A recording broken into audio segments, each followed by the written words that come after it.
So there was a little thing in trigonometry. क्या था sir वो था अगर साइन के आगे कोई सा भी भाई आ जाए, मतलब साइन एन पाई कितना होता है हमेशा? जीरो। एन क्या है? एन कोई भी एक इंटीजर है। N belongs to integer. 1 pi, 2 pi, 3 pi, -4 pi, -5 pi, -6 pi, कैसा भी पाई, इंटीजर पाई अगर आ जाए तो वो जीरो। कॉस की बात करें तो कॉस एन पाई +1 भी होता है और -1 भी होता है। एन अगर आपका क्या रहेगा, इवन रहेगा तो क्या हो जाएगा? +1। और एन अगर ऑड रहेगा तो क्या हो जाएगा? -1। इवन के लिए +1, ऑड के लिए -1। सो कॉस 2 पाई अगर मैं बात करूं तो कितना होगा? +1। और कॉस पाई की बात करूं तो क्या होगा? -1। मान लो साइन 3 पाई है तो कितना हो जाएगा? 0। साइन क्या कि कोई सा भी पाई आ जाए जीरो ही होगा, कोई भी माइकल आ जाए। ये तो हुआ पाई की बात। π/2 की बात करते हैं। साइन n π/2 ये या तो होगा +1 या फिर क्या होगा? -1। +1 कब होगा? ये जब n क्या होगा? क्या होगा? Even odd? क्या होगा n? बताओ कब +1 होता है, कब -1 होता है, आपको कैसे पता चलेगा? देखो समझो इस चीज n की जगह 2n+1 आना चाहिए था ना। हाँ yes, now you get the point. n की जगह 2n+1 आएगा। साइन 2n+1 π/2 है ना। अब मैंने अगर n को 0 ले लिया लेटस से, यानी कि n को मैं जब भी क्या लूंगा ना, इवन लूंगा। इवन क्या लूंगा? इवन। सो n को जब मैं इवन लूंगा तो आएगा +1, और n को जब मैं ऑड लूंगा तो क्या आएगा? -1। करेक्ट है ना? जैसे कि मैं बोलूं साइन π/2, तो साइन π/2 कब आएगा? जब मैं n का वैल्यू कितना पुट करूंगा? 0। So when n is 0 it is sin π/2 and you know sin π/2 is 1। But लेकिन जब मैं n को 1 पुट करूंगा तो कितना आ जाएगा वो? sin 3 π/2। और sin 3 π/2 कितना होता है? -1। आपने ग्राफ देखा क्या साइन का कभी? साइन का ग्राफ कैसा आता है? ऐसे झूला झूलता हुआ आता है। Do remember this graph? Harmonic function होता है। Yes, तो ये 0 डिग्री होता है, ये π/2 होता है, ये पाई होता है, और ये 3 π/2, और वापिस से 2 पाई, और फिर से रिपीट करता है। 2 पाई के बाद फिर से ये 5 π/2 आ जाता है। तो जब भी n आपका इवन नंबर रहेगा तो +1 यहाँ पर, और n ऑड नंबर रहेगा तो -1, क्योंकि बच्चे कंफ्यूज रहते हैं। जैसे उनके सामने ऐसा आ जाएगा, वो डरेंगे। बताओ क्या आएगा इसका वैल्यू, +1 या -1? बोलो बोलो बोलो बोलो। n का वैल्यू क्या पुट करेगी? 11 आएगा। 5। n का वैल्यू 5 पुट करेंगे। 5 क्या है, इवन या ऑड? ऑड है। तो ये कितना आएगा? -1। समझ रहे ना? फील ले रहे हैं ना आप लोग? जैसे कि मैंने बोला साइन 23 π/2, क्या आएगा इसका आंसर? -1। कैसे पता लगा? n को कितना डालना पड़ेगा? आकारा? हाँ, आकारा डालेंगे तो वही आएगा वो, यानी कि इसलिए -1। समझ रहे ना? कब -1 कब +1? जैसे कि मैंने बोला साइन 9 π/2, ये क्या आएगा, प्लस या माइनस? +1 आएगा। क्यों आएगा? क्योंकि यहाँ पर n को क्या डालना पड़ेगा? 4 डालना पड़ेगा। 4 तो इवन है तो +1। तो साइन के आगे कोई सा भी पाई आ जाए 0 होता है। कोस के आगे अगर इवन वाला पाई आएगा तो +1, ऑड वाला पाई आएगा तो -1। और यहाँ पर साइन 2n+1 π/2 में अगर n इवन होगा तो +1, n होगा ऑड होगा तो -1। सिमिलरली कोस के आगे अगर π/2 आ जाए, 2n+1 π/2, हमेशा क्या होगा? वो 0। वो हमेशा क्या होगा? 0 होगा। सर n इवन या ऑड? n कुछ भी हो, n बिलोंग्स टू इंटीजर। यानी कि n अगर एक इंटीजर नंबर है, फॉर एग्जांपल मैंने डाला n की जगह 0 डाला, n 0 डालेंगे तो कितना आ जाएगा? cos पाई बाई 2, और cos पाई बाई 2 कितना होता है, 0 होता है, 90 डिग्री। 0 मैंने बोला 5 डालो, 5 सॉरी 5 मत डालो, 7 डालो, 7 डालोगे तो कितना आ जाएगा 15 पाई 15 बाई 2, पाई बाई 2 ये भी 0 होता है, ये भी 0 होता है ना। सो cos के आगे अगर ओड वाला पाई बाई 2 आता है, ऐसे भी बोलते हैं ओड वाला पाई बाई 2, ओड वाला पाई बाई 2 आ जाए cos के आगे, तो हमेशा 0 होता है। ये चीजें आपको याद होनी चाहिए बेटा, क्योंकि बहुत जगह काम आती है। और ये वैल्यूज आप उस तरीके से नहीं निकाल सकते, जैसे कि 90 प्लस थीटा 180 माइनस थीटा, कैसे करेंगे आप कर ही नहीं पाएंगे। तो ये आपको एग्जैक्टली पता होनी चाहिए, क्योंकि बाउंड्री कंडीशन है। बाउंड्री मतलब पाई पर क्या होगा, 3 पाई बाई 2 पर क्या होगा, हमको पता नहीं ना, इसीलिए तो ये थोड़ा सा रह गया था शायद से, है ना।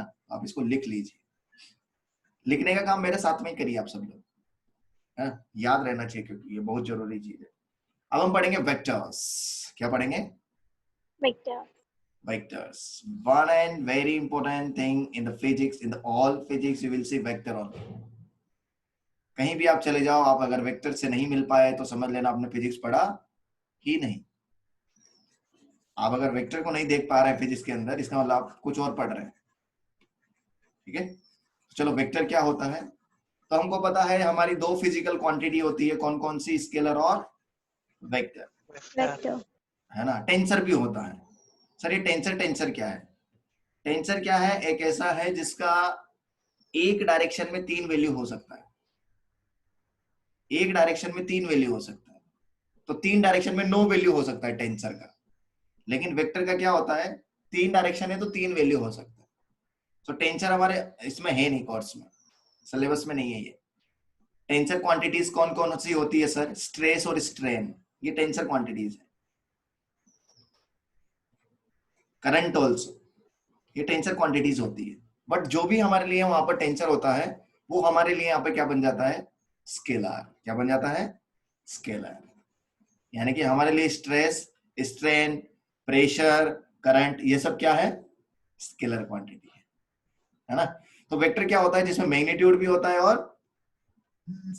डायरेक्शन भी होती है। डायरेक्शन भी होती है। मैग्नीट्यूड भी होता है, डायरेक्शन भी होती है। एग्जांपल्स क्या है, देखो मैं बोलूंगा, है ना, लिखूंगा नहीं। फोर्स है, लीनियर मोमेंटम है, टॉर्क है, एंगुलर मोमेंटम है, और क्या है, वेलोसिटी है, डिस्प्लेसमेंट है, एक्सेलरेशन है ना। ये सब वेक्टर कहलाते हैं, क्योंकि इनके लिए डायरेक्शन भी जरूरी है बताना। मैग्नीट्यूड तो आप बताएंगे ही, बट डायरेक्शन भी। तो रिप्रेजेंट कैसे करते हैं सर हम, किसी भी वेक्टर को अगर हम रिप्रेजेंट करें तो एरो से कर सकते हैं। ये एरो में ये जो लेंथ है वो उसका मैग्नीट्यूड बताता है, length is representing the magnitude, और ये जो एरो है ये क्या बता रहा है, उसका डायरेक्शन। Arrow represents direction. और लिखते कैसे है सर, इसको हम ऐसे लिखते हैं, ए वेक्टर, और ये जो डायरेक्शन शो कर रहा है इसको बोलते हैं a cap. Sir what is this a cap, a cap is the unit vector along A vector. Sir ये ए कैप यूनिट वेक्टर कहलाता है, और ये ए कैप का जो रोल है वो क्या है, डायरेक्शन बताना। तो यूनिट वेक्टर अलोंग ए वेक्टर है ये। यानी कि कोई बोले डायरेक्शन निकालो तो आपको टोपी निकालना ही, ए टोपी, ए कैप निकालना होगा।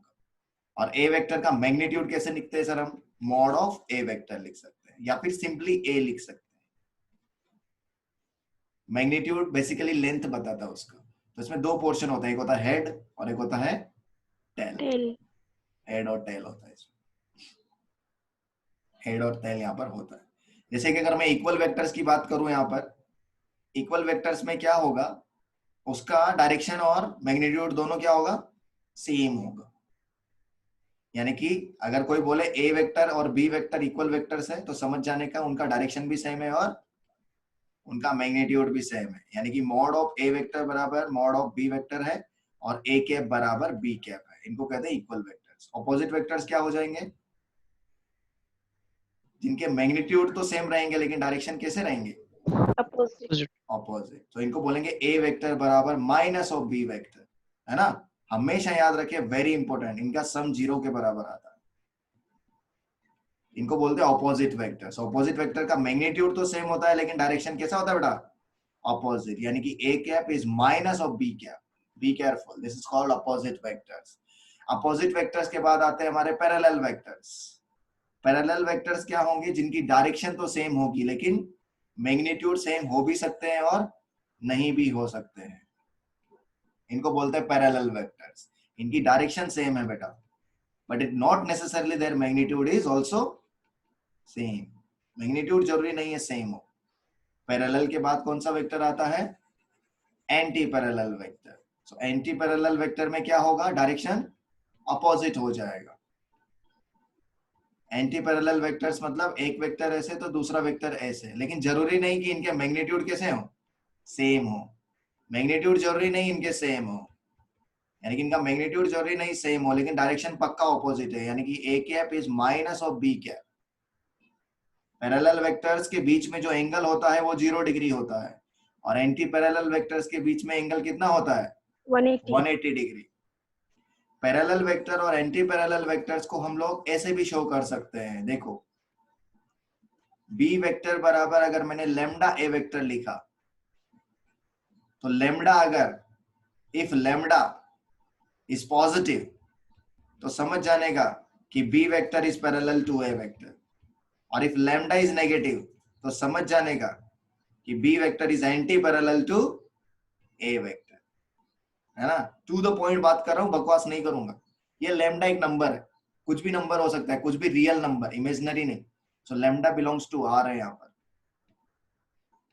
सो लेमडा कुछ भी हो सकता है। अगर लेमडा का वैल्यू 1 हो जाए तो समझ जाने का कि ये इक्वल वेक्टर्स है, और अगर लेमडा का वैल्यू क्या हो जाए? -1, तो समझ जाने का कैसे वेक्टर्स हैं? Opposite anti vectors. पैरेलल या opposite. Anti parallel, all anti parallel vectors are opposite. सही है क्या ये? नहीं, all opposite vectors are anti parallel, और equal vectors are parallel vectors, but not all parallel vectors are equal vectors, and not all anti parallel vectors are opposite vectors. ठीक है, ये ध्यान रखो। और Yes, इस रिलेशन से हम लोग यहाँ पर एक और बढ़िया रिलेशन निकालते हैं मैग्नीट्यूड का, जो हमेशा ट्रू है, कि बी का magnitude is lambda times of a का मैग्नीट्यूड। सिर्फ मैग्नीट्यूड का ही अंतर होता है, सिर्फ मैग्नीट्यूड का ही अंतर होता है यहाँ पर। ठीक है, तो यहाँ से क्वेश्चन आपका आ सकता है जिसमें वो आपको ऐसा रिलेशन देगा, बोलेगा पैरेलल वेक्टर ढूंढो। तो पैरेलल वेक्टर क्या है? किसी के भी पैरेलल वेक्टर आपको निकालना है, उसको किसी नंबर से मल्टीप्लाई कर दो तो पैरेलल वेक्टर आ जाएगा, और जिस भी नंबर से आप उसको मल्टीप्लाई करेंगे उतना टाइम्स उसका मैग्नीट्यूड बढ़ जाएगा, और अगर वो नंबर पॉजिटिव हुआ तो पैरेलल वेक्टर, और अगर नेगेटिव हुआ तो एंटी पैरेलल वेक्टर आपको मिल जाएगा। सिंपल है, जैसे कि 2i कैप माइनस जे कैप प्लस के कैप, मुझे इसके पैरेलल वेक्टर चाहिए तो मैं इसको 3 से मल्टीप्लाई कर देता हूँ, और अगर मुझे एंटी पैरेलल चाहिए तो -3 से कर दो, तो आपको एंटी पैरेलल वेक्टर मिल जाएगा। और ये वेक्टर अगर ए वेक्टर था, और इसको सोल्व करने के बाद अगर बी वेक्टर आता है, कि दोनों के मैग्नीट्यूड में सिर्फ क्या अंतर होगा? बी का मैग्नीट्यूड 3 टाइम्स ऑफ ए का मैग्नीट्यूड होगा, इररेस्पेक्टिव चाहे वो पैरेलल वेक्टर हो या एंटी पैरेलल वेक्टर हो। ठीक है, तो ये है पैरेलल और anti parallel opposite equal vectors का फंडा। फिर आता है हमारे पास में एक वेक्टर जिसका नाम होता है पोजीशन वेक्टर। पोजीशन वेक्टर क्या बताता है हमको? पोजीशन बताता है, किसी भी पॉइंट की पोजीशन बताएगा। किसके रेस्पेक्ट में? ओरिजिन के रेस्पेक्ट में। किसके रेस्पेक्ट में बताएगा? ओरिजिन के रेस्पेक्ट में। ओरिजिन के रेस्पेक्ट में जो भी वेक्टर पोजीशन बताता है किसी भी पॉइंट की, उसको पोजीशन वेक्टर कहा जाएगा, और इस पोजीशन वेक्टर को लिखा जाता है xi के प्लस yj के प्लस z के। ये होता है पोजीशन वेक्टर। चलिए i कैप, j कैप और k कैप क्या है? i कैप है x एक्सिस के अलोंग का डायरेक्शन, j कैप है y एक्सिस के अलोंग का डायरेक्शन, और k कैप क्या है बेटा? z एक्सिस के अलोंग का डायरेक्शन, या फिर unit vector along x axis, y axis and z axis. और जो भी यूनिट वेक्टर होता है वो टोपी पहन के आता है, और यूनिट वेक्टर का डेफिनेशन क्या है? इसका मैग्नीट्यूड किसके बराबर हो?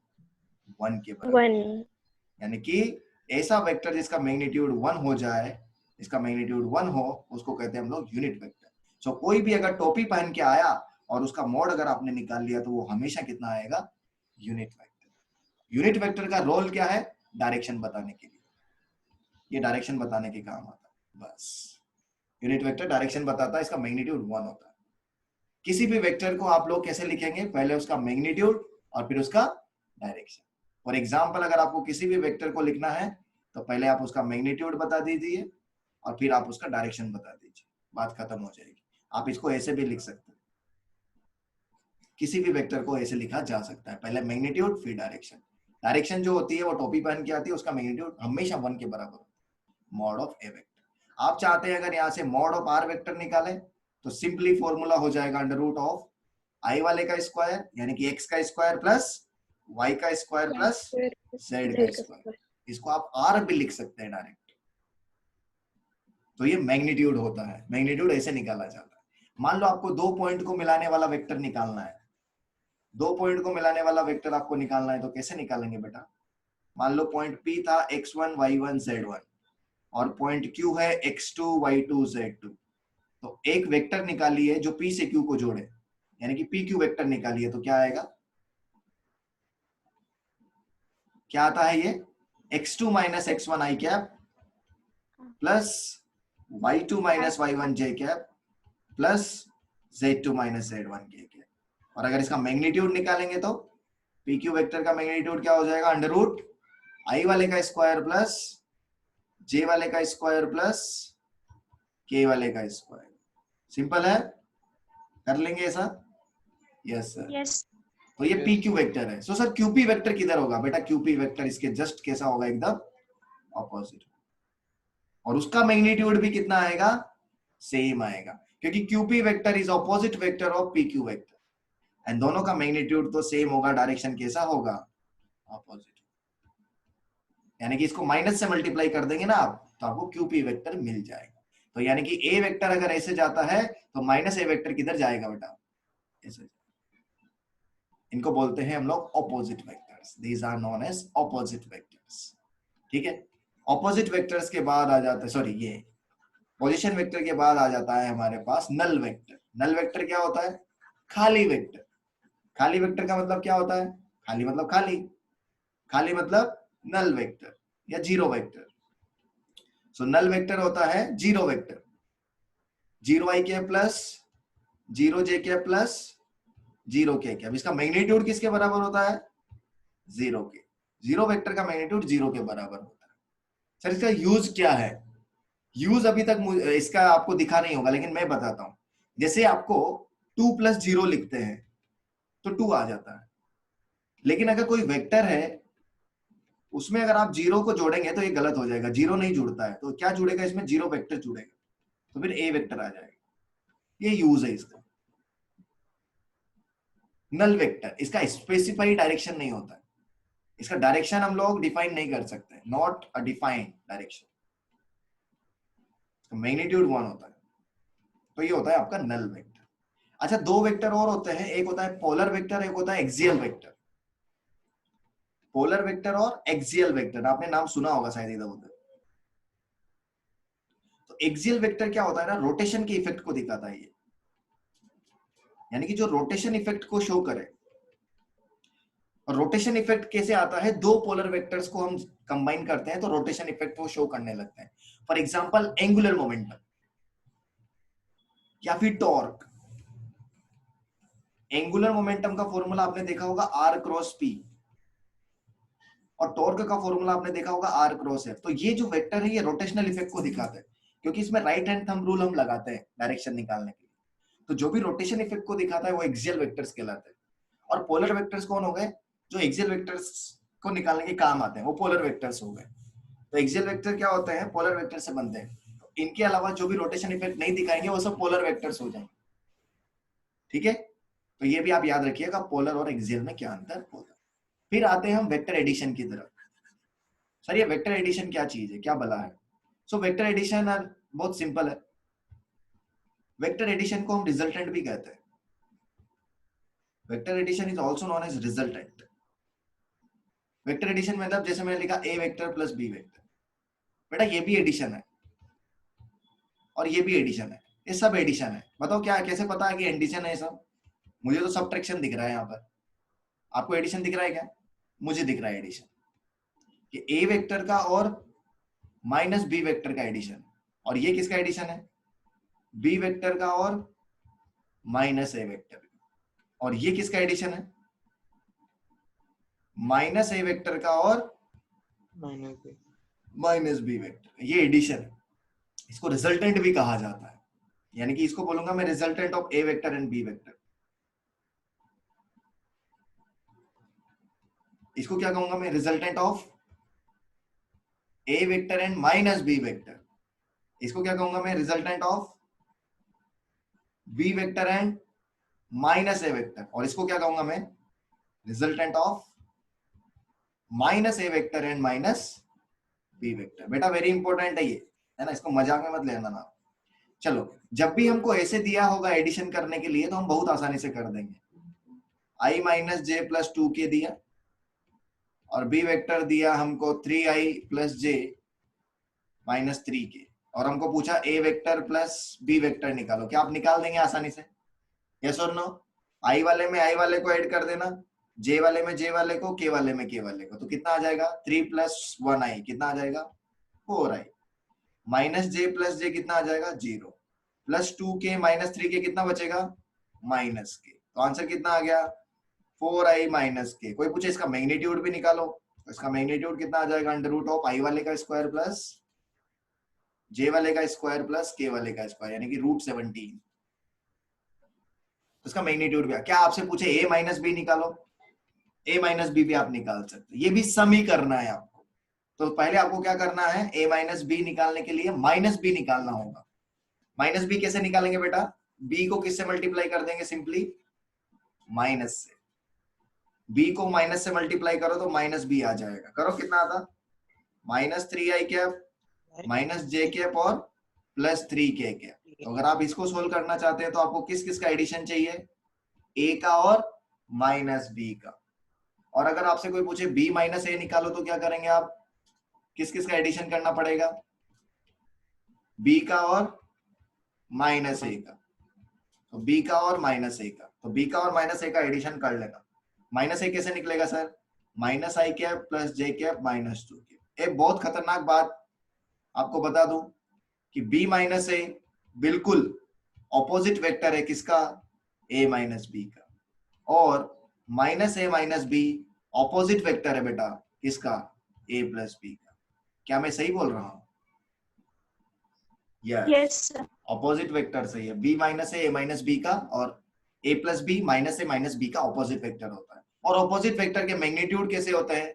सेम होते हैं। यानी कि magnitude of a minus b और magnitude of b minus a will be same. Similarly magnitude of a plus b and magnitude of minus a minus b will be same.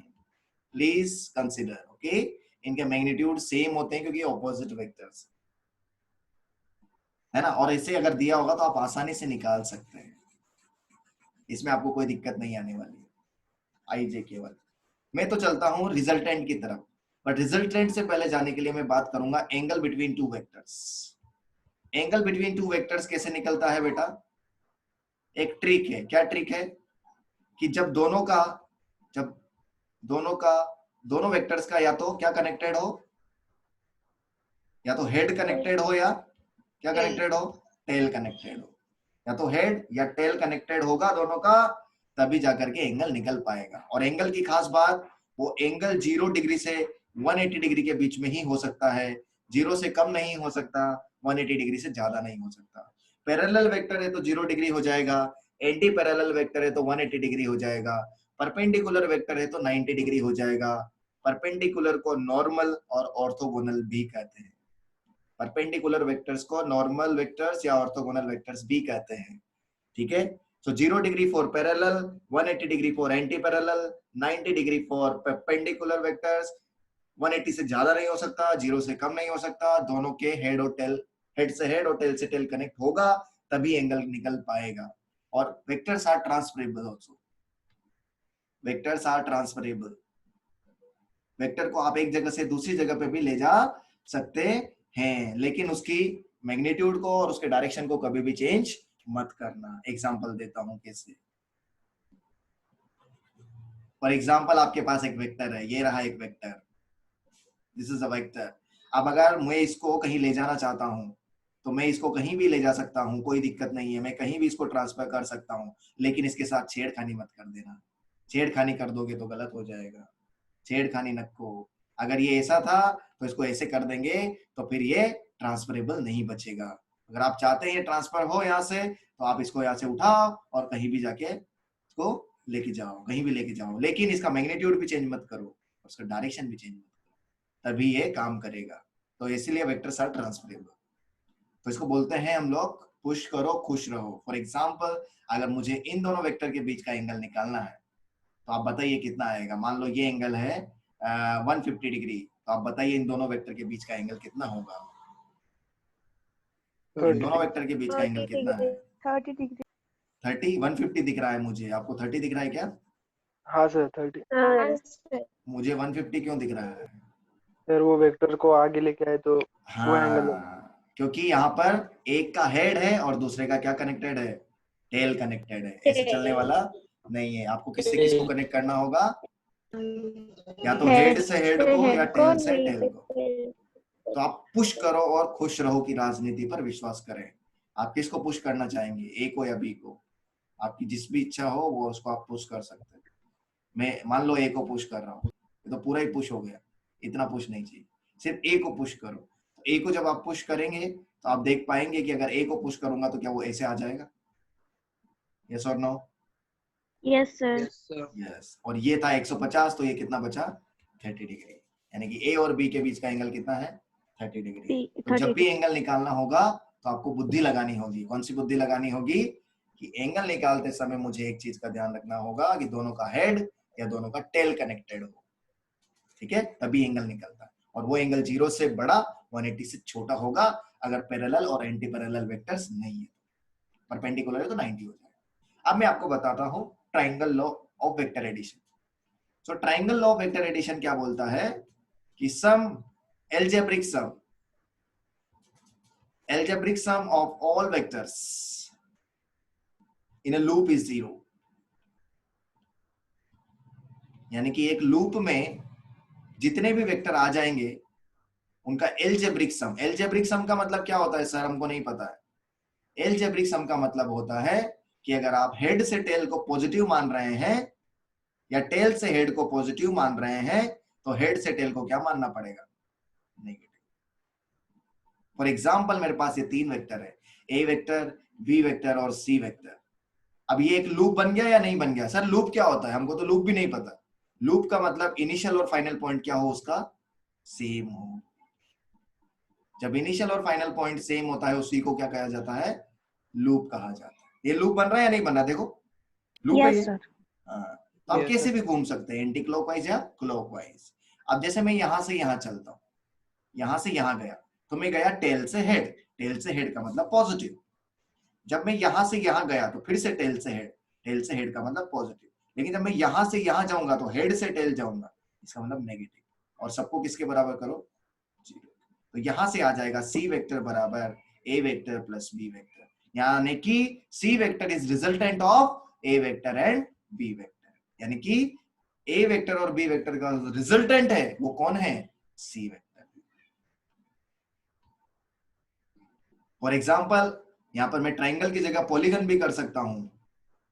Polygon में भी यही लो लगेगा, लेकिन वहां पर 3 भुजा नहीं होगी, 3 से ज्यादा भुजाएं होगी। भुजाएं मतलब साइड्स होंगी, 3 से ज्यादा साइड्स होंगी। तो मैं आपको एक खतरनाक एग्जांपल दे देता हूं, आप आंसर बताइए उसका मुझे। ये मान लो मैंने बना दिया ऐसे करके, ऐसे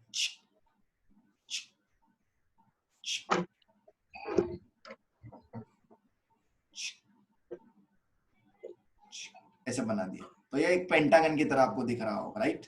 मान लो PQRS T। बताओ क्या आएगा? क्या लॉजिक लगाएंगे? कैसे भी घूम सकते हैं बेटा आप, मुझे कोई दिक्कत नहीं है ना? आप एक को पॉजिटिव मानिएगा, दूसरे को नेगेटिव मानिएगा। मतलब टेल से हेड को पॉजिटिव तो हेड से टेल को नेगेटिव। चलो ऐसे घूमते हैं।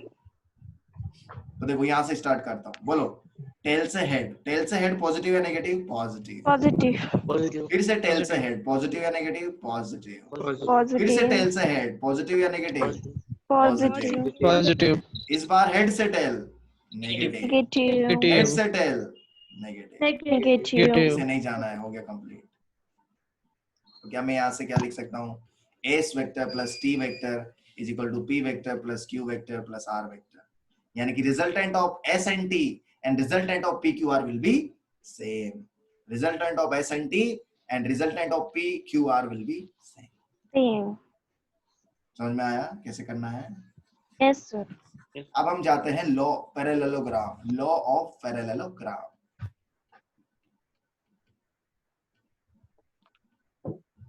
सो पैरेललोग्राम लॉ को हम डिस्कस करेंगे। बहुत आसान है, फॉर्मूला रखना है। अगर हमको दो वेक्टर दिए हैं, उनका मैग्नीट्यूड गिवन है, उनके बीच का एंगल गिवन है, यानी कि हमारे पास दो वेक्टर है ए और बी, तो ए और बी का जो रिजल्टेंट होगा उसकी खास बात क्या होगी? तो रिजल्टेंट की खास बातें सुन लो। रिजल्टेंट हमेशा दोनों वेक्टर के बीच में आता है कहीं पर। पहली चीज, ए वेक्टर और बी वेक्टर का जो रिजल्टेंट होगा, for example if I write R vector is equal to A vector plus B vector and mod of r vector will be equal to mod of a vector plus b vector, इसको मैं r भी लिख सकता हूं। तो ये जो r आएगा, r वेक्टर जो आएगा वो हमेशा a वेक्टर और b वेक्टर के बीच में ही कहीं पर आएगा, और हमेशा किसके पास आएगा? बड़े मैग्नीट्यूड वाले वेक्टर के पास आता है। ये खास बातें हैं वेक्टर की। तो इसका वेक्टर का रिजल्टेंट यहाँ पर, मतलब इन दोनों वेक्टर का रिजल्टेंट इधर इधर इधर इधर कभी भी जिंदगी में नहीं आ सकता है, क्योंकि वो हमेशा किधर आएगा? दोनों के बीच में जो एंगल बना है उसी में आएगा, और वो एंगल 180 से छोटा वाला होना चाहिए। नहीं तो आप बोलेंगे सर ये भी तो एंगल है, इधर भी तो आ सकता है। नहीं, ये 180 से बड़ा है, इधर कभी नहीं आएगा। रिजल्टेंट आएगा इन दोनों का तो इससे कहीं आएगा। किसके करीब आएगा? ए के या बी के? किसके करीब आएगा? ए के या बी के? ए के करीब आएगा, क्योंकि ए का मैग्नीट्यूड कैसा है? ज्यादा है। तो ए के साथ जो एंगल बनाया वो मान लो अल्फा है, और बी के साथ जो एंगल बनाया वो मान लो बीटा है। तो आपने देखा होगा कि आर का फॉर्मूला आता है under root of A square plus B square plus 2ab cos theta. Yes और नो? Yes. ये Yes, आर का sir. वैल्यू। और यहां से tan अल्फा का फॉर्मूला आता है b sin theta upon a plus b cos theta. Sir alpha क्या है? Alpha is the angle made by resultant vector with A vector. Sir beta क्या है? Beta is the angle made by resultant vector with B vector. Sir beta कैसे निकालेंगे? Beta को निकालेंगे theta minus alpha से, या फिर अगर आप चाहते हैं बीटा का फॉर्मूला, सो टेन बीटा बराबर क्या फर्क पड़ेगा? सिर्फ क्या करना पड़ेगा? बी की जगह ए डालना पड़ेगा और ए की जगह बी डालना पड़ेगा, बी प्लस ए। तो आप सतर्क रहिए इस बारे में कि कैसे निकालना है। अच्छा, कुछ ऐसी चीजें जो आपको शायद से पता ना हो, लेकिन मैं क्लियर कर देता हूं। ये तो रिजल्टेंट है ए और बी का, लेकिन क्या जरूरी है क्या कि आपसे ए और बी का रिजल्टेंट पूछे? क्या आपसे रिजल्टेंट ए माइनस बी का भी पूछ सकता है? यस और नो? Yes, sir. तो ए और माइनस बी का रिजल्टेंट जो होगा वो ए वेक्टर और माइनस बी वेक्टर के बीच में आएगा। ए वेक्टर और बी वेक्टर, देखो मैं बोलूंगा बहुत ज्यादा, मैं आपको बोल रहा हूं ना, I will speak too much, I will not write much. A vector और बी वेक्टर के बीच में एंगल अगर थीटा होता है, तो ए वेक्टर और माइनस बी वेक्टर के बीच में एंगल 180 माइनस थीटा होता है। I can prove also. This is your A vector, this is your B vector, this will be your minus B vector, and this will be your minus A vector. सो अगर ये ए vector है, ये B vector है, तो ये होगा minus B vector, ये होगा माइनस ए वेक्टर। ये एंगल अगर थीटा है तो ये एंगल होता है 180 माइनस थीटा। ये थीटा है तो ये भी थीटा होता है, और ये होता है 180 माइनस थीटा।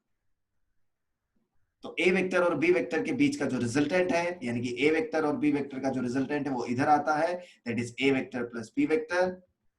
और ए वेक्टर और माइनस बी वेक्टर का जो रिजल्टेंट है, that is A vector minus B vector, वो इधर आता है।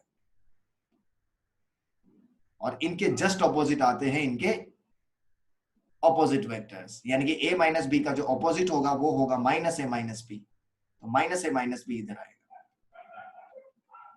और इसका जो ऑपोजिट है b माइनस ए, वो जिसके जस्ट ऑपोजिट आएगा, जस्ट ऑपोजिट। ऐसे ये आपको किताबों में शायद से ज्यादा देखने को नहीं मिलेगा, लेकिन मैं आपको बता रहा हूं। तो अगर आपको चाहिए कि इसका मैग्नीट्यूड निकालें, तो इसका मैग्नीट्यूड आएगा under root of A square plus B square minus 2ab cos theta. तो यहां पे प्लस आता था और यहां पे माइनस आ जाएगा। थीटा क्या है? Theta is the angle between A vector and B vector. और इसका मैग्नीट्यूड और इसका मैग्नीट्यूड सेम होता है बेटा, और इसका मैग्नीट्यूड और इसका मैग्नीट्यूड सेम होता है, minus a minus B.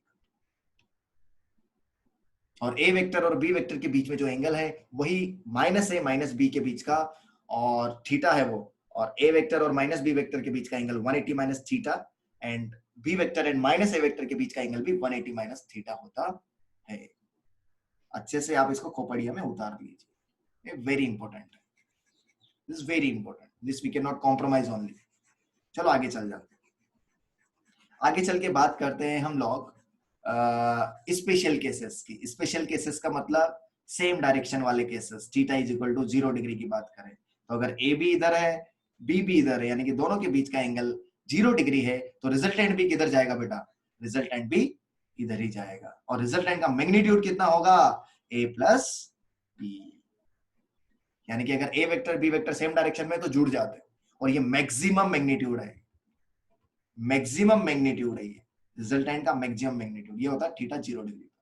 Theta 180 degree पर क्या होगा, आंसर क्या आ जाएगा थीटा 180 डिग्री पर, मिनिमम अगर ए इधर है और बी इधर है तो आंसर आ जाएगा, जो भी बड़ा होगा उसकी तरफ आंसर आ जाएगा। बड़ा कौन है, ए या बी, क्या दिख रहा है बड़ा यहाँ से, ए बड़ा दिख रहा होगा, तो इधर ही रिजल्टेंट आ जाएगा और रिजल्टेंट आएगा ए माइनस बी रिजल्टेंट। और ये मिनिमम मैग्नीट्यूड होता है, मिनिमम मैग्नीट्यूड ऑफ रिजल्टेंट, मतलब जो भी रिजल्टेंट होगा what ever be the angle, वो हमेशा ए माइनस बी से ए प्लस बी के बीच में होगा, यस और नो, जो भी रिजल्टेंट होगा। यस तो ए माइनस बी से कम हो सकता है, नहीं ए प्लस बी से कम हो सकता है, ये इसकी खास बात है ना। नेक्स्ट केस आता है 90 डिग्री वाला, very important, 90 degree very important. यानी कि अगर मान लो थीटा 90 डिग्री हो जाए, यानी कि दोनों परपेंडिकुलर हो जाए, तो रिजल्टेंट कितना आता है बेटा, ए और बी अगर परपेंडिकुलर हो जाए तो under root of A square plus B square, तो रिजल्टेंट का मैग्नीट्यूड जो आएगा वो आएगा under root of A square plus B square. This is very important. और ये एंगल अगर आपने लेटेस्ट से अल्फा पकड़ा था तो 10 अल्फा आ जाएगा बी बाई ए, और अगर ये एंगल आपने बीटा पकड़ा था तो 10 बीटा क्या आ जाएगा, ए बाई बी। रिजल्टेंट का ए वेक्टर से एंगल, रिजल्टेंट का बी वेक्टर से एंगल, जिस वेक्टर से एंगल होता है वो नीचे आता है। अल्फा किससे एंगल है, ए से, तो ए नीचे आया। बीटा किससे एंगल है, बी से, तो बी नीचे आता है। Very important formula, very important formula है ये। इसमें खास केस आता है, खास केस मतलब अगर ए और बी बराबर हो जाए तो क्या होगा, तो कितना टाइम्स आ जाएगा ये, रूट 2 टाइम्स, यस सर, यानी कि resultant will be root 2 times and alpha बराबर बीटा बराबर 45 डिग्री। यानी कि जब दो इक्वल मैग्नीट्यूड के फोर्सेस या इक्वल मैग्नीट्यूड के वेक्टर्स का रिजल्टेंट निकालते हैं तो रिजल्टेंट एकदम बीच में आता है, चाहे फिर वो 120 डिग्री हो, चाहे फिर वो 90 डिग्री हो, कितना भी डिग्री हो। यानी कि जब a बराबर b होगा तो रिजल्टेंट एकदम कहाँ आएगा, बीच में आएगा। जैसे मैंने बोला था ना, रिजल्टेंट हमेशा बड़े वाले के पास आता है, ऐसा जरूरी है, लेकिन अगर दोनों बराबर हो गए तो बीच में आ जाएगा। तो अल्फा बराबर बीटा बराबर 45 हो जाता है और r बराबर हो जाता है रूट 2 टाइम्स ऑफ a। अगर मान लो यहाँ पर थीटा को मैं 120 डिग्री कर दूं, थीटा को 120 डिग्री कर दूं और a बराबर b भी कर दूं, तो क्या केस आता है, a बराबर b भी कर दिया और थीटा को 120 डिग्री कर दिया, तो 120 डिग्री है, a बराबर b है, तो क्या रिजल्टेंट एकदम बीच में आएगा ऐसे, और रिजल्टेंट कितना आ जाएगा, सिंपली a ही आ जाएगा। रिजल्टेंट इसमें a ही आ जाएगा, अल्फा बराबर बीटा बराबर 60 डिग्री आ जाएगा। 120 डिग्री का जादू है, रिजल्टेंट वही आ जाता है मैग्नीट्यूड के बराबर किसी भी एक वेक्टर के। और अगर 60 डिग्री है तो कितना आएगा, थीटा बराबर 60 डिग्री है, a बराबर b है, तो ये 60 डिग्री है, a बराबर b है, तो एकदम बीच में आ जाएगा रिजल्टेंट, कितना डिग्री पर, 30 डिग्री पर, और ये आएगा root 3 times, right, root 3 times. बेटा जो मैं बता रहा हूँ ना बहुत गोल्डन लाइंस है, क्योंकि बहुत बार काम आती है। तो जब भी a और b के बीच में अगर 60 डिग्री एंगल मिला, a बराबर b मिला, तो रिजल्टेंट एकदम बीच में आएगा, यानी कि अल्फा बराबर बीटा बराबर 30 डिग्री, और कितना आएगा, रूट 3 टाइम्स। यहाँ पर आता है 1 टाइम, यहाँ पे आता है रूट 3 टाइम्स, और इसमें आता है रूट 2 टाइम्स। ठीक है, तो ये हो गया रिजल्टेंट के बारे में। अब आपको प्रोजेक्शन के बारे में बताता हूँ। प्रोजेक्शन मतलब कंपोनेंट कैसे लेते हैं हम लोग? किसी भी वेक्टर के हम दो म्यूचुअली परपेंडिकुलर कंपोनेंट्स ले सकते हैं। किसी भी वेक्टर के हम लोग दो म्यूचुअली परपेंडिकुलर कंपोनेंट ले सकते हैं। फॉर एग्जांपल अगर ये आपका r है और ये थीटा है तो इसके दो कंपोनेंट बताओ किधर किधर आएंगे? एक इधर और एक इधर। ऐसे तोड़ सकते हैं हम इसको। एक समय पर या तो रिजल्टेंट ही होगा, सुन लो, एक समय पर या तो रिजल्टेंट होगा या उसके कंपोनेंट्स होंगे।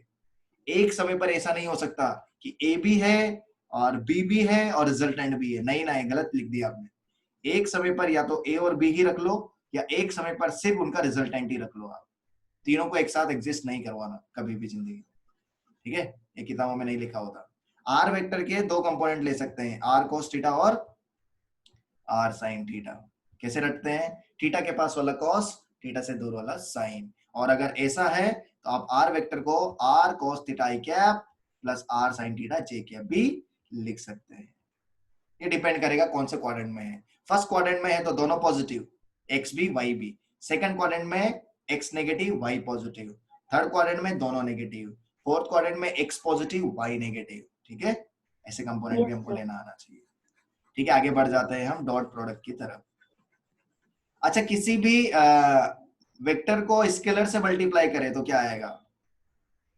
वेक्टर मल्टीप्लाइड विद स्केलर क्या आता है? Vector. वेक्टर ही आता है। और ये पैरेलल या एंटी पैरेलल वेक्टर आता है। जैसे हमने लिखा था ना, बी बराबर लेमडा है। लेमडा पॉजिटिव तो पैरेलल, लेमडा नेगेटिव तो एंटी पैरेलल। Antipar. तो ये पैरेलल और एंटी पैरेलल वेक्टर्स आ जाते हैं। जैसे कि एग्जांपल, फादर बराबर माँ और पी बराबर एमवी। तो यहाँ पर आप देखेंगे कि मास कभी भी नेगेटिव नहीं होगा, इसलिए फोर्स हमेशा एक्सेलरेशन के पैरेलल होगा। लीनियर मोमेंटम हमेशा वेलोसिटी के पैरेलल होता है।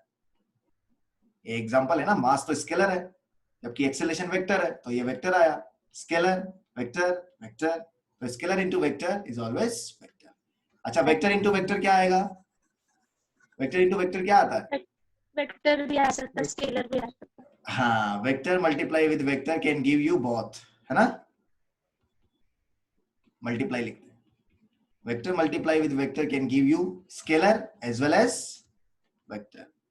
स्केलर देगा तो उसको कहेंगे हम स्केलर प्रोडक्ट, और वेक्टर देगा तो क्या कहेंगे? Vector product. स्केलर प्रोडक्ट का एक और नाम क्या है? स्केलर प्रोडक्ट का एक और नाम क्या है बेटा? Dot dot product. प्रोडक्ट। क्या है? Dot product. स्केलर प्रोडक्ट का एक और नाम है डॉट प्रोडक्ट। डॉट प्रोडक्ट को कैसे लिखते हैं? डॉट प्रोडक्ट को लिखते हैं हम ए डॉट बी से। कैसे लिखते हैं? ए डॉट बी से। सर फॉर्मूला क्या है इसका? ए का मैग्नीट्यूड इंटू बी का मैग्नीट्यूड इंटू कॉस थीटा, या A B cos theta simply. Where theta is the angle between a vector and b vector, यानी कि a वेक्टर और b वेक्टर के बीच का एंगल होता है theta, cos theta. Theta 0 degree होगा तो ये आएगा AB, मैक्सिमम आएगा ये AB, यानी कि पैरेलल वेक्टर्स के लिए मैक्सिमम आता है डॉट प्रोडक्ट। और एंटी पैरेलल वेक्टर्स यानी कि थीटा अगर 180 डिग्री होगा तो ये C मिनिमम आएगा कितना? Minus AB। और 90 डिग्री हो गया तो क्या गड़बड़ हो जाएगा बेटा? परपेंडिकुलर वेक्टर्स के लिए a डॉट बी क्या हो जाता है? 0. Very important. यानी कि अगर आपको a vector perpendicular b vector दिया है तो समझ जाने का कहीं भी कि उसका डॉट प्रोडक्ट क्या है दोनों का। और यहाँ पे जो आंसर आता है वो स्केलर आता है, वेक्टर नहीं आता है। गधे की तरह c को आई जे के टर्म से मत लिख देना कभी, स्केलर आएगा। एग्जांपल बता दो वर्क का। एग्जांपल फोर्स इनटू डिस्प्लेसमेंट, यानी कि फोर्स डॉट डिस्प्लेसमेंट। पावर का example force dot velocity, but power scalar है, एरो क्यों लगा दिया? एरो नहीं आएगा। तो वर्क का और पावर का एग्जांपल। डिस्प्लेसमेंट कभी कभी आपको ऐसे निकालना पड़ेगा, r2 vector minus r1 vector. Dot product करना है फोर्स का डिस्प्लेसमेंट का, तो आप इसको FD cos थीटा भी लिख सकते हैं और इसको आप FV cos थीटा भी लिख सकते हैं। where theta is the angle between F and D and here theta is the angle between F and B। चलो सर, ये हो गया डॉट प्रोडक्ट। डॉट प्रोडक्ट को अगर हम ऐसे निकालें कि क्या करें, आई जे के टर्म्स में कैसे निकालते हैं डॉट प्रोडक्ट को, तो पहले हमको सीखना होगा। आई डॉट आई कितना होता है बेटा? 1। जे डॉट जे भी कितना होता है? 1। और के डॉट के भी कितना होता है? 1, 1. है ना? कुछ भी a cap dot i cap भी कितना होगा? हमेशा 1। 1. लेकिन a vector dot a vector होता है a square. Very important. I cap dot i cap 1 होता है, j cap dot j cap 1, k cap dot k cap 1, a cap dot A cap 1 होता है, but a vector dot a vector a square होता है, ठीक है। जबकि I dot J क्या होता है, 0, जे डॉट के क्या होता है, 0, और के डॉट आई भी क्या होता है, 0, 0 क्योंकि ये परपेंडिकुलर है, ये सब परपेंडिकुलर है, क्योंकि आई इधर है, जे इधर है और के इधर है, एक्स वाई जेड एक्सिस है, ये तो तीनों परपेंडिकुलर है, परपेंडिकुलर है तो डॉट प्रोडक्ट 0 होना चाहिए इनका, है ना। चलो साहब, अगर आई जे के टर्म्स में दे दे तो, जैसे मान लो ऐसे दे दे, ए वेक्टर बराबर a1 आई कैप प्लस b1 जे कैप प्लस c1 के कैप, और बी वेक्टर आपको दे दे a2 आई कैप प्लस b2 जे कैप प्लस c2 के कैप, तो डॉट प्रोडक्ट कितना आता है इनका, ए डॉट बी कैसे निकालेंगे, a1 a2 plus b1 b2 plus c1 c2, yes wonderful. यानी कि आई वाले को आई वाले से मल्टीप्लाई करो, जे वाले को जे वाले से, के वाले को के वाले से मल्टीप्लाई करो। याद रखें आंसर हमेशा स्केलर आना चाहिए, वेक्टर नहीं चाहिए, नहीं तो आप गड़बड़ कर दो। वेक्टर आपका आंसर आ गया ना, समझ लेना गड़बड़ कर दिया आपने, क्योंकि एक नंबर आंसर आएगा, ये डॉट प्रोडक्ट है ये, तो a1 a2 plus b1 b2 plus c1 c2 से आप निकाल सकते हैं। बाय द वे एक बहुत अच्छा फॉर्मूला है यहाँ पर, cos थीटा बराबर a dot b upon A b, a और b, a mod of A vector mod of B vector भी आप लिख सकते हैं। ये फॉर्मूला यूज लेने का to find out angle between two vectors, यानी कि दो वेक्टर के बीच का एंगल अगर आपको कभी भी जिंदगी में निकालना है तो ये फॉर्मूला आप यूज लीजिए, A dot B upon A B, दो वेक्टर के बीच का एंगल का फॉर्मूला हमेशा यही आएगा to find out angle between two vectors, चाहे वो वेलोसिटी एक्सेलरेशन हो, एक्सेलरेशन या फिर वेलोसिटी हो, डिस्प्लेसमेंट हो, कुछ भी हो, दो वेक्टर के बीच का एंगल ऐसे ही निकाला जाता है, ठीक है। By the way A dot B की खास बात क्या है, ए डॉट बी बराबर बी डॉट ए होता है, यानी कि ये किसको फॉलो करता है, कम्यूटेटिव, है ना। और A dot B plus C को हम लिख सकते हैं A dot B plus A dot C, यानी कि ये डिस्ट्रीब्यूटिव भी है, तो ये डिस्ट्रीब्यूटिव भी होता है, ये कम्यूटेटिव भी होता है, दोनों होता है। चलो बात करते हैं क्रॉस प्रोडक्ट की।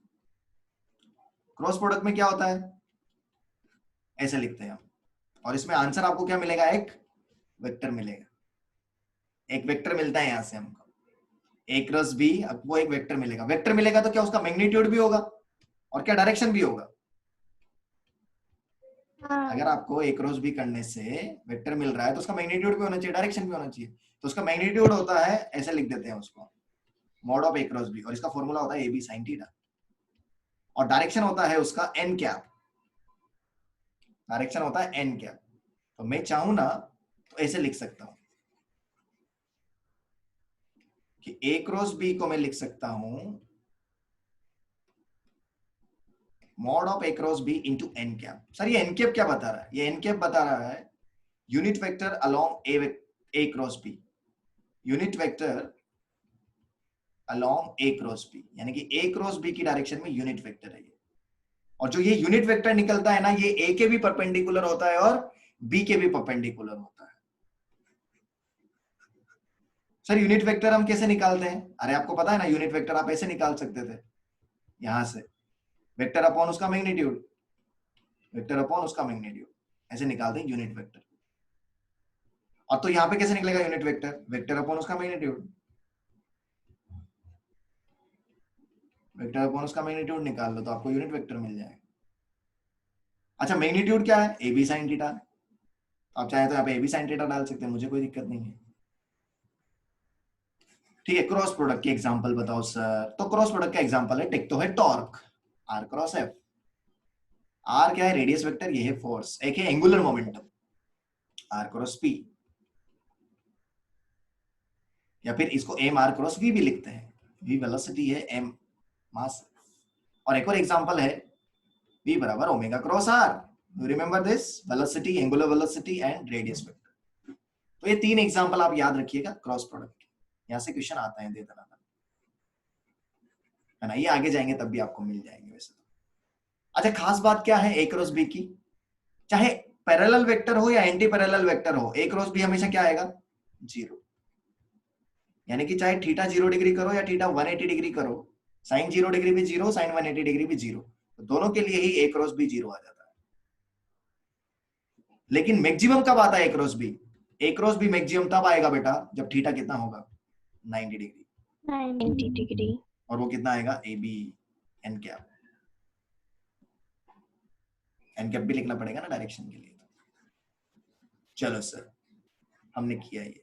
चलो मैग्नीट्यूड तो हमने निकाल लिया, डायरेक्शन के लिए क्या करेंगे? डायरेक्शन के लिए ये वाला फॉलो करेंगे, आई जे के, पता है ना आपको? डायरेक्शन के लिए हम ये वाला फॉलो करेंगे। और आई क्रॉस आई हमेशा 0 होता है, जे क्रॉस जे भी 0 होता है, और के क्रॉस के भी 0 होता है, क्योंकि ये सब पैरेलल वेक्टर्स हैं। आई और आई पैरेलल होगा, जे और जे पैरेलल होगा, के क्रॉस के भी पैरेलल होगा, तो ये 0 आता है। यानी कि कोई भी वेक्टर का क्रॉस उसी से ले ले तो हमेशा कितना आएगा? 0 आ जाएगा। कोई भी वेक्टर का क्रॉस उसी से ले ले तो कितना आ जाएगा? हमेशा 0। दिस विल बी 0 ओनली, ठीक है। लेकिन अगर ऐसे ले ले तो आई क्रॉस जे ले ले तो क्या आ जाएगा? के आ जाएगा। आई क्रॉस जे आप लेंगे तो के आ जाता है। कैसे? क्योंकि इस डायरेक्शन में घूमेंगे तो पॉजिटिव ले लेंगे, और ऐसे घूमेंगे तो नेगेटिव ले लेंगे। I hope you remember. So i cross j k आता है, और के क्रॉस आई क्या आ जाएगा? के क्रॉस आई क्या आ जाएगा? जे आ जाएगा। और आई क्रॉस के क्या आ जाएगा? आई क्रॉस के क्या आ जाएगा? माइनस जे आ जाएगा। यानी कि ए क्रॉस बी और बी क्रॉस है, ए क्रॉस बी और बी क्रॉस है, दोनों ये होते हैं opposite vectors. A cross B and B cross A have same magnitude but opposite direction. यानी कि मैग्नीट्यूड तो ए बी साइन थीटा ही होता है, लेकिन इनका डायरेक्शन ऑपोजिट होता है। ये ऑपोजिट डायरेक्शन वाले हैं, ऑपोजिट वेक्टर्स हैं। यानी कि अगर कोई बोले ए वेक्टर क्रॉस बी वेक्टर ऐसे जा रहा है, तो समझ जाने का कि बी क्रॉस ए कैसे जाएगा, ऐसे जाएगा। अबे समझ में आया? Yes sir. और ये ए क्रॉस बी जो आता है ना, ये परपेंडिकुलर होता है। किसके सर? ए के भी परपेंडिकुलर होता है और बी के भी परपेंडिकुलर होता है, या फिर कहें उस प्लेन के परपेंडिकुलर होता है, perpendicular to the plane having A vector and B vector. उस प्लेन के परपेंडिकुलर होता है ये ए क्रॉस बी। यानी कि ए क्रॉस बी का डॉट प्रोडक्ट अगर करेंगे हम ए के साथ तो 0 आएगा, क्योंकि परपेंडिकुलर है वो ए के। बी के साथ करेंगे तो भी 0 आएगा, ए प्लस बी के साथ करेंगे तो भी 0 आएगा, और अगर ए माइनस बी के साथ करेंगे तो भी 0 आएगा, क्योंकि ये सब कोप्लेनर है। मान लो ये सब एक्स वाई प्लेन में है, तो बेटा ये जेड के अलोंग चला जाएगा। तो जेड वाला जो भी एक्स वाई प्लेन में है उन सबके परपेंडिकुलर होता है। तो ए क्रॉस बी चूंकि एक वेक्टर है, तो वो वेक्टर इन सबके परपेंडिकुलर होता है। तो परपेंडिकुलर है तो डॉट प्रोडक्ट 0 होना चाहिए। Yes sir. अब अगर मैं बात करूं ए वेक्टर और बी वेक्टर, लिख के बताऊं आपको। ए वेक्टर बराबर a1 i cap plus b1 j cap plus c1 k cap, और बी वेक्टर बराबर a2 i cap plus b2 j cap plus c2 k cap. तो अगर मुझे ए क्रॉस बी निकालना है तो कैसे निकालना? डिटरमिनेंट से। कैसे निकालते हैं इसको? डिटरमिनेंट। डिटरमिनेंट आता है आपको सबको? Yes sir. ऐसे खींचते हैं हम लोग, और फिर आई जे के लिखते हैं। तो यहाँ पर हम लिखते हैं आई, यहाँ पे लिखते हैं हम जे, यहाँ पे लिखते हैं हम की। तो ये आता है a1 b1 c1। ये क्या आता है? a2 b2। फिर हम क्या करते हैं?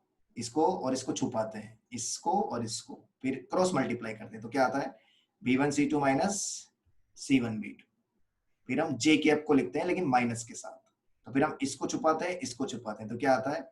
a1 c2 minus c1 a2। फिर किसको छुपाने का? फिर किसको छुपाने का बेटा? C1 C2 को। हाँ, इनको छुपाने का। तो आ जाएगा a1 b2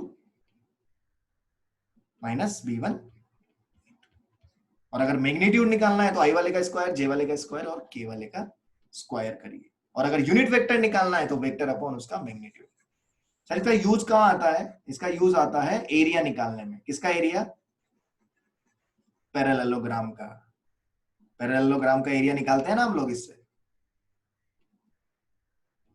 पैरेललोग्राम का एरिया निकालते हैं। मान लो पैरेललोग्राम की दो साइड है, ए वेक्टर और बी वेक्टर, ये दो एडजेसेंट साइड्स हैं किसी भी एक पैरेललोग्राम की। हम इससे एक पैरेललोग्राम आराम से बना सकते हैं। तो अगर इनके बीच का एंगल थीटा है तो इसका एरिया आ जाएगा, पैरेललोग्राम का एरिया कितना आ जाएगा बेटा? Mod of A cross B. Mod of A cross B. Sir A cross B हम कैसे निकालेंगे? यहां से निकालेंगे ना A cross B. A vector जैसे मान लो ये P है, ये Q और ये R है, तो अगर कभी कभी क्या देता है वो पॉइंट्स दे देता है, तो आपको क्या करना पड़ेगा, Q vector minus P vector करना पड़ेगा ए के लिए, और बी के लिए करना होगा R vector minus P vector, यानी कि उनके पोजीशन वेक्टर का डिफरेंस निकालना पड़ेगा, तब आपको ए क्रॉस बी मिल जाएगा, और उसका मैग्नीट्यूड निकाल लेना, एरिया मिल जाएगा। लेकिन कोई बोले ये ट्राइंगल का एरिया कितना आ जाएगा, ये ट्राइंगल का area of triangle just half हो जाएगा, right? Yes sir. Yes sir. Parallelogram के एरिया के जस्ट आधा हो जाता है, पैरेललोग्राम के एरिया के जस्ट आधा। तो ये हो गया हमारा क्रॉस प्रोडक्ट। अब इसमें एक चीज और बच जाती है जिसको बोलते हैं हम प्रोजेक्शन। तो प्रोजेक्शन देख लेते हैं खटाक से। प्रोजेक्शन क्या होता है? प्रोजेक्शन का मतलब होता है छाया। क्या मतलब है प्रोजेक्शन का? छाया। छाया का मतलब कंपोनेंट। जैसे हम लोगों पे छाया पड़ जाती है ना कभी कभी, सर मुझ पे उसकी छाया पड़ गई, सर इसकी छाया मुझ पे पड़ गई, तो छाया को प्रोजेक्शन कहते हैं। तो अगर प्रोजेक्शन को हम ऐसे लिखते हैं बेसिकली ए डॉट बी, क्या सिंपल लैंग्वेज में बताता हूं, बी कैप नहीं लिखे आई कैप लिखता हूं। इसका मतलब क्या है ना, projection of A vector on x axis. क्या है? Projection of A vector on x axis, यानी कि x component of A vector. यानी कि अगर ए वेक्टर आपका ए x I cap plus a Y J cap plus a Z cap है, तो ए वेक्टर डॉट आई कैप कुछ भी नहीं है, किसके बराबर है ये? एक्स कंपोनेंट है ये। और अगर मैं लिखूं ए वेक्टर डॉट जे कैप, तो ये किसके बराबर हो जाएगा? ए वाई के। यानी कि ये क्या है? Projection of A vector on Y axis, यानी कि it means Y component of A vector. और ए डॉट के किसके बराबर आ जाएगा? ए डॉट के, ए वेक्टर डॉट के कैप किसके बराबर आ जाएगा? ए जेड के। इसको बोलेंगे projection of A vector on Z axis. तो अगर मैं ऐसे ना लिख के ऐसे लिख दूं, इसका मतलब क्या है? इसका मतलब है projection of A vector along b vector, या projection of A vector on b vector, या component of A vector on b vector, ऐसे इसको बोला जाता है। तो ए वेक्टर डॉट बी कैप का ये मतलब होता है। इसका मतलब क्या है? Projection of A vector on b vector, या फिर component of A vector along b vector. और इसका फॉर्मूला क्या आता है सर? इसका फॉर्मूला आता है A dot B upon B का मैग्नीट्यूड। और इसको क्या बोलेंगे बेटा? बी वेक्टर डॉट ए कैप। इसको क्या पढ़ेंगे? Projection of B vector on A vector, या फिर component of B vector along A vector. इसका फॉर्मूला आएगा A dot B upon A. तो मैं आपको तरीका बताता हूं कैसे रटते हैं फॉर्मूले को। फॉर्मूले को रटा जाता है कि किसके अलोंग निकालना है। जिसके अलोंग निकालना है ना, उसको नीचे ले लो। ए वेक्टर के अलोंग निकालना था, देखो, तो ए के मैग्नीट्यूड को नीचे लिया। यहाँ पे बी के अलोंग निकालना था, तो बी के मैग्नीट्यूड को नीचे ले लिया। ऊपर तो सेम ही है, ए डॉट बी। अब यहाँ पर आता है direction cosines last. Now we have direction cosine. तो डायरेक्शन कोसाइंस में क्या होता है? कॉस अल्फा, कॉस बीटा और कॉस गामा। सर ये अल्फा बीटा गामा क्या है? अल्फा बीटा गामा क्या है? Angles made by A vector with positive X, Y and Z axes respectively. ये होता है अल्फा बीटा गामा, और इनको बोलते हैं direction cosines. Cos alpha, cos beta, cos gamma. तो इनके फॉर्मूले लिख लो, फिर खत्म हो जाएगा। Cos alpha, cos beta, cos gamma क्या है? डायरेक्शन कोसाइंस है। और अल्फा बीटा गामा क्या है? Angles made by A vector with positive X, Y and Z axis. तो इसके फॉर्मूले लिख लेते हैं हम लोग। कॉस अल्फा का फॉर्मूला होता है बेटा a x by a. Cos beta का फॉर्मूला क्या हो जाएगा? A y by a. और कॉस गामा का फॉर्मूला क्या हो जाएगा? A z by a. Sir a क्या है? इसका मैग्नीट्यूड, यानी कि under root of a x square plus a y square plus a z square. ये होता है ए। ठीक है। और यहाँ पे एक रिलेशन आप हमेशा याद रखिए। अच्छा, ये काम क्यों लेते हैं सर हम? बेटा ये काम लेते हैं जब हमको किसी भी वेक्टर का एक्स एक्सिस से, वाई एक्सिस से और जेड एक्सिस से एंगल निकालना हो। डायरेक्शन कोसाइंस का यूज देखो। किसी भी वेक्टर का एक्स एक्सिस, वाई एक्सिस और जेड एक्सिस से एंगल निकालना है तो you should go to direction cosines. cos alpha से अल्फा निकालेंगे तो एक्स एक्सिस से एंगल आ जाएगा, cos बीटा से वाई एक्सिस से एंगल आ जाएगा, cos गामा से जेड एक्सिस से एंगल आ जाएगा। X component upon total magnitude, y component upon total magnitude, z component upon total magnitude will give you cos alpha, cos beta, cos gamma. और एक relation हमेशा true होता है यहाँ पर, क्या होता है वो, cos square alpha plus cos square alpha plus cos square beta plus cos square gamma is always equal to 1, और इसको LMN भी बोलते हैं, L square plus M square plus N square is 1। और अगर आपको कभी ऐसा पूछ ले sin square alpha plus sin square beta plus sin square gamma अगर पूछेगा तो ये आता है 2,